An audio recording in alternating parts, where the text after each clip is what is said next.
nimeona wameanza kufanyiwa madharau. Mimi nimeona wameanza kufanyiwa madharau. Mimi nataka kuambia ndugu zangu, wale wameonyeshwa madharau, wakuja tufanye kazi pamoja, kwa sababu sisi ni kitu kimoja. Wakuja wasikuje, beje kana tukeje, si wakuja tufanye kazi na fireman, tupangane kwa hii serikali.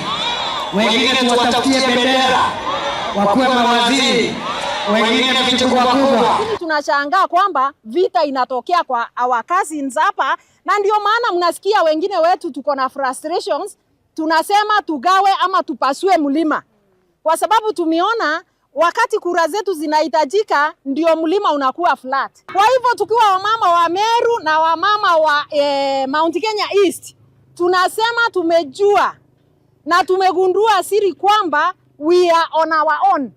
Na ndio maana tunasema Profesa Kindiki Kithure tutasimama naye leo, kesho kutwa na milele. Na mwenye anafikiria Kithure anaweza ondolewa ati sijui kwa sababu ya namba sama nini, tuwaambie leo tukiwa wamama hapa, Kithure ameonyesha utendakazi wake na ako na support across the country. Nataka kuambia Gachagua, ukiweka hapo kutukana rais wetu ametufanyia maendeleo.